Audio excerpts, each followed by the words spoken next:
चिंता ना करता आने वाला वक्त हमारा है। એટલે 26 ની રાત ને 27 ની સવાર રાતના 3 વાગે એક સભા બોલાઈ। અભ્યુદય એટલે ઉન્નતિ। હવે તમને એમ થતું હશે કે મારી પીના શબ્દ પર કેમ અટકી ગઈ, તો તેનું કારણ છે અલ્પેશ ઠાકોરની એક પોસ્ટ। પહેલા ઠાકોર સમાજ દ્વારા મહાસંમેલનનું આયોજન કરવામાં આવ્યું અને તેમાં ઠાકોર સમાજનું એક બંધારણ રજૂ કરવામાં આવ્યું। આ બંધારણના 15 દિવસે નતા થયા ત્યાં અલ્પેશ ઠાકોરે ફરી એક જાહેરાત કરી અને ઠાકોરોને કહ્યું કે ગુજરાતને ફરી ઘેલું લગાડવાનું છે। 26 જાન્યુઆરીએ અડધી રાત્રે તૈયાર રહેજો। ત્યારથી લઈને અત્યાર સુધી લોકોના મનમાં એક જ પ્રશ્ન હતો કે આખરે અડધી રાત્રે અલ્પેશ ઠાકોર એવું તો શું કરવાના છે, પરંતુ હવે આ વાતનો જવાબ તેમણે પોતાની જ એક સોશિયલ મીડિયા પોસ્ટ દ્વારા આપ્યો છે। નમસ્કાર, તમે જોઈ રહ્યા છો ચક્રવાત ન્યૂઝ, હું આપની સાથે હેમલ। ચક્રવાત ન્યૂઝ 26 જાન્યુઆરીએ દેશનો પ્રજાસત્તાક દિવસ છે અને આ દિવસે રાત્રે 3 વાગ્યે ઠાકોરો ફરી એકવાર ભેગા થવાના છે। અલ્પેશ ઠાકોરે આ જાહેરાત કરી છે અને હવે આ સંમેલનને અભ્યુદય નામ આપવામાં આવ્યું છે। અભ્યુદયનો સામાન્ય અર્થ થાય છે ઉન્નતિ, ચડતી અને કલ્યાણ। એવામાં હવે અડધી રાત્રે ઠાકોરોનું શું કલ્યાણ થાય છે અને અલ્પેશ ઠાકોર શું નવા જૂની કરે છે તે જોવું રહ્યું। પહેલા ઠાકોર સમાજે મહાસંમેલનમાં પોતાનું બંધારણ બનાવ્યું અને બાદમાં ઠાકોર સમાજના જ અમુક લોકોએ ડીજેના નિયમોને લઈને વિરોધ કર્યો હતો। હવે ફરી ગુજરાત ઘેલું કરવાની વાત સાથે 26 જાન્યુઆરીએ અલ્પેશ ઠાકોર ઠાકોરોને ભેગા કરી રહ્યા છે, ત્યારે અડધી રાત્રે ઠાકોરોની શું ઉન્નતિ થાય છે તે જોવાનું રહ્યું। પરંતુ અહીં એક પ્રશ્ન એ ઊભો થાય છે કે હજુ મહાસંમેલનનો મહિનોય માંડ થયો છે। આ મહાસંમેલનમાં મોટી સંખ્યામાં ઠાકોરો ભેગા પણ થયા હતા, ત્યારે હવે પાછું એવું તો શું થયું કે ઠાકોરોએ ફરી ભેગું થવું પડી રહ્યું છે? આ વાતનો જવાબ મળે એ પહેલા અહીં જુઓ કે અલ્પેશ ઠાકોરે ગુજરાતને ઘેલું લગાડવાની વાત કરી અને ઠાકોરોને અડધી રાત્રે ભેગા થવાની જાહેરાત કરી હતી, તે દરમિયાન આ અભ્યુદય કાર્યક્રમ વિશે શું કહ્યું હતું। એક સંગઠન બનવું અને ટકાઈ રાખવું એ અઘરો વિષય છે। ત્યારે આ ભગવતી ભોળાનાથ ઈષ્ટદેવ આપણા ભગવાન જ આ સંગઠન ચલાવે છે, નહીતર આટલું લાંબુ ચાલવું સંગઠન, 15 વર્ષથી એક ધાર્યું સંગઠન, અને કોઈ ગુજરાત ક્ષત્રિય ઠાકોર સેના ઉપર ડાઉટ નથી કરતું, કોઈ શંકા નહીં કરતું હોય। એટલે કોઈને શંકા હોય તો એ મનમાંથી કાઢી નાખે। એક પેલું ગીત બન્યું હતું, ઘેલું કર્યું ગુજરાત, ઠાકોરોએ ઘેલું કર્યું ગુજરાત। 26 જાન્યુઆરીએ ફરીથી ઘેલું કરવા માટે ભેગા થવાનું છે। આપને કહું, મેં હંમેશા સમાજ ઉત્થાનની વાત કરી છે, સમાજની વિકાસની વાત કરી છે। જેને જે મારો વિરોધ કરવો એ કરે, પણ પહેલા એક હું ડાયલોગ મારતો એમ કે તમારું વ્યક્તિત્વ એટલું મોટું કરી દો કે તમારી હાજરી માત્રથી કોઈ અકળે ઉઠે। હું ઘણીવાર જોતો હોઉં છું કે આપણે જઈએ ને ત્યારે ઘણા બધા અકળાઈ જાય છે। કેમ? કારણ કે આપણે સાચી વાત કરીએ છીએ। કેમ? કારણ કે આપણે એકતાની વાત કરીએ છીએ। કેમ? તો કે આપણે તમામ લોકોને સાથે લઈને ચાલવાની વાત કરીએ છીએ। એમ તમને બધાને હું એટલી ખાતરી આપું, ચિંતા ના કરતા આને વાલા વક્ત હમારા હૈ। 26 જાન્યુઆરી આ 10 વર્ષ પૂરા થાય છે। 26 જાન્યુઆરી 2015 લાખો સમાજના લોકો આપણા ભેગા થયા અમદાવાદના જીએમડીસીમાં। એક એવી સમાજની પ્રચંડ એકતાનો પરચો બતાવ્યો આપણે બધાએ, ના ભૂતો ના ભવિષ્ય ક્યારે આવું આટલી મોટી સંખ્યામાં ભેગા નહોતા થાય।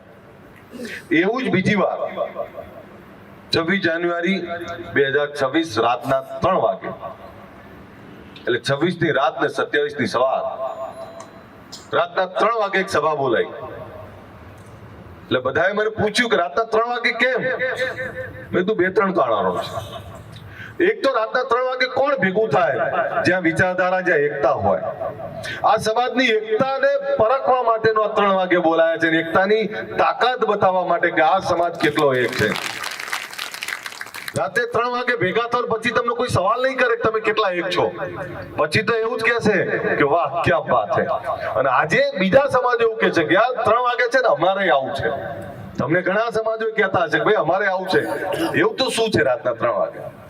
રાતના 3 વાગે વિચાર મુકાય, રાતના 3 વાગે સમાજની એકતાનો પરચો મુકાય અને 27 સવારે એક એવા શિક્ષણ ભવનના ઉદ્ઘાટનની વાત કરું છું જે આખા ગુજરાતમાંથી આવતા દીકરા દીકરીઓને સારું પ્લેટફોર્મ મળે, આવનારી તકો ઉપલબ્ધ થાય, સરકારી યોજનાઓ નક્કી થાય, સરકારી યોજનાઓની અમલવારીની વાત હોય, જ્યાં બેસી એક એવું સરસ્વતી ધામ જ્યાં સેના ભવન, જ્યાંથી સમાજનો સંદેશો છૂટે, તમામ સમાજના ત્યાં શૈક્ષણિક ભવનો છે, તો ત્યાં પણ એક આપણું એવું ભવન બને જે ભવનો બેસીને શિક્ષણ, સમાજ અને તમામ દિશાઓની વાત થતી હોય. આપણે કાળી મજૂરી કરીએ પણ જો યોગ્ય દિશાની મજૂરી ના કરીએ તોય મતલબ નથી. હવે આપણે 500 રૂપિયા દરરોજના કાળી મજૂરી કરીને કમાઈએ અને 200 રૂપિયા માવામાં વાપરી નાખીએ, દારૂ વાપરી નાખીએ તો મતલબ નહીં, તો કઈ ઉગવાનું જ નથી, કઈ મતલબ જ નથી.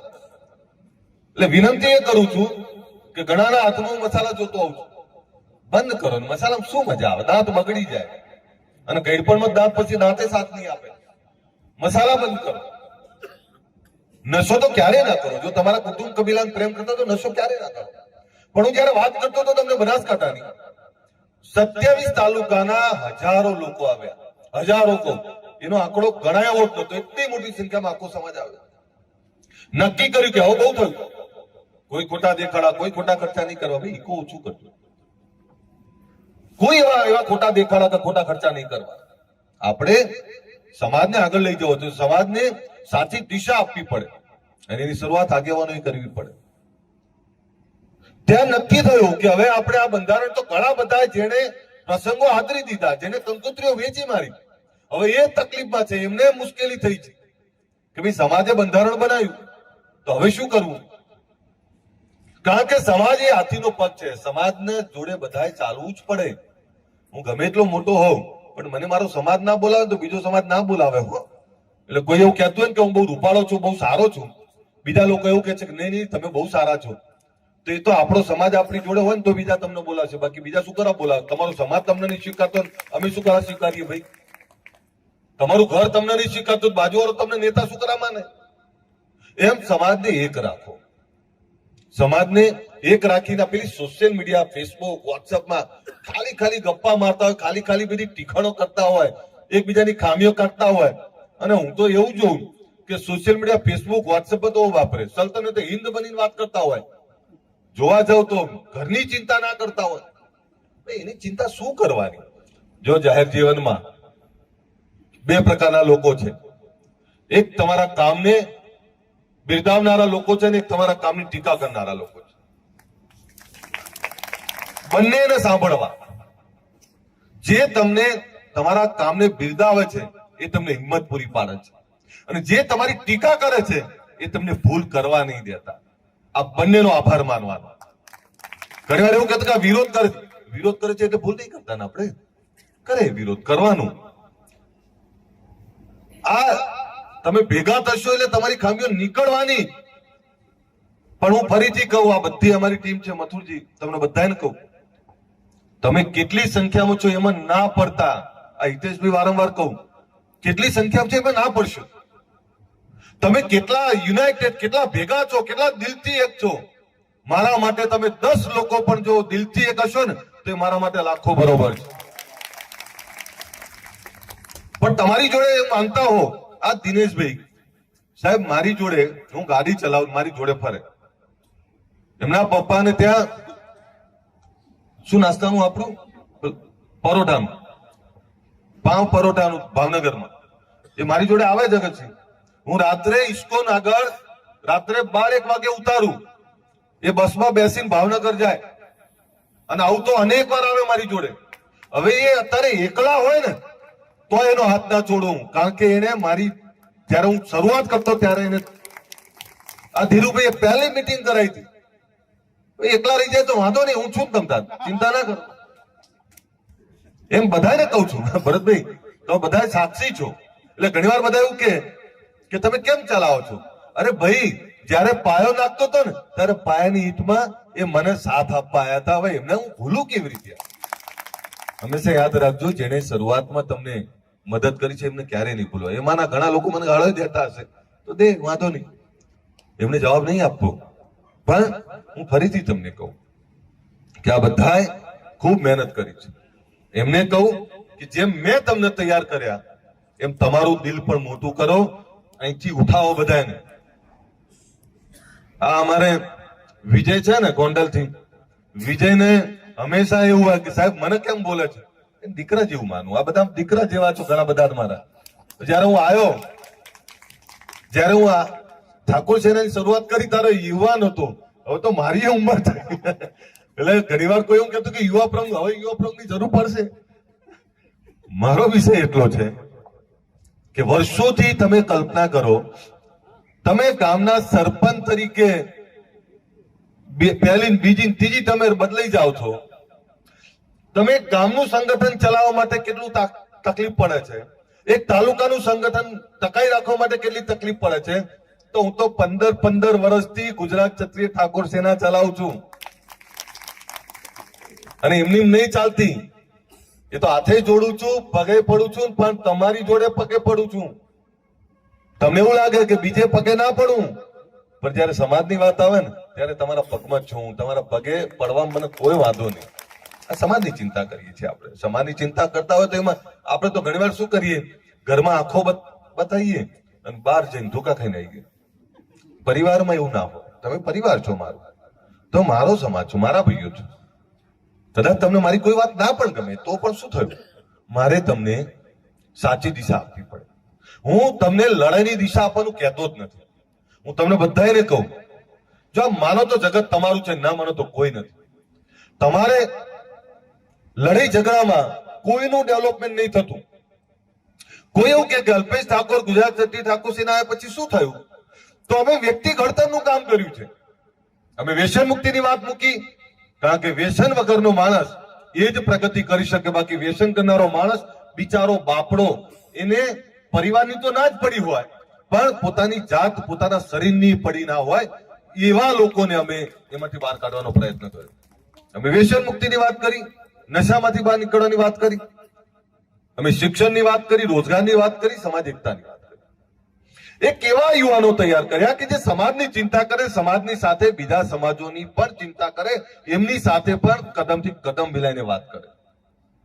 હવે તમે એવું માનતા હોય કે તમે એકલા ચાલી શકો, તો નહીં. એકલો સમાજ, એકલો વ્યક્તિ થાકી જ જવાનો છે ભાઈ. અને એમાં તમે એવું માનતા હોય કે કોઈ ઘર, કોઈ સમાજમાં બધા જ સારા છે ને બધા જ ખરાબ છે, એવું ના હોય. એમાં બે લોકો સારા હોય ને બે લોકો ખરાબ હોય. તમારે એમાંથી સારા પકડવા પડે. જેમ આપણામાં કોઈ સારા છે તો બીજા પકડશે, એમ તમને જે કહું છું એમ કે મનમાંથી ઝેર કાઢ નાખો. કોઈ આગળ આવ્યું છે તો કેવી રીતે આવ્યું એમાંથી શીખો, અને એમાંથી શીખીને આપણે કેવી રીતે આગળ આવું, આપણે કેવી રીતે સુખી થવું. હવે ઉત્તર ગુજરાતમાં એક ગીત છે, ઘેર ઘેર બંગલા ને ઘેર ઘર ગાડીઓ. બાપા વેલનાથને અને સોમનાથ દાદાને, દ્વારિકાધીશને પ્રાર્થના કરું કે આવનારા વર્ષમાં આ સૌરાષ્ટ્રના મારા ચુવાડિયાના ઘેર ઘેર બંગલા ને ઘેર ઘેર ગાડીઓ થાય. આ મારી હૃદયની પ્રાર્થના છે. પણ એ કેવી રીતે થાય, તો દીકરા દીકરીને ભણાવો. એ ભણેલો દીકરો ને દીકરી તમારું કુળ ઉજાગર કરશે, એને તમારું ઘડપણ સુધારશે. સારા ધંધા રોજગાર કરો અને ખૂબ મહેનત કરી અને દીકરા દીકરીને સારું ભણાવો.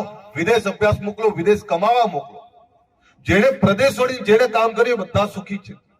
તો દીકરા દીકરી માટે જે વેઠવું એ વેઠો. તમારી મહામૂડી એ દીકરા દીકરીના ઘડતરમાં વાપરો.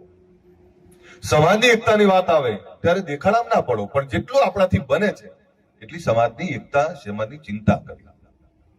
તમે પહેલા ક્યારે તમે એકલા હતા. સૌરાષ્ટ્ર એકલું, ઉત્તર ગુજરાત એકલું, મધ્ય ગુજરાત, દક્ષિણ ગુજરાત. આજે તમને એવું થાય કે કંઈ પણ થાય, આ લાલ ખેસ અને ગુજરાત ક્ષત્રિય ઠાકોર સેના મને જેતપુરમાં તકલીફ પડશે તો મહેસાણા અને બનાસકાંઠાનો મારો ભાઈ મારી વારે આવશે, મારી ચિંતા કરવા માટે આવશે. એ સંગઠન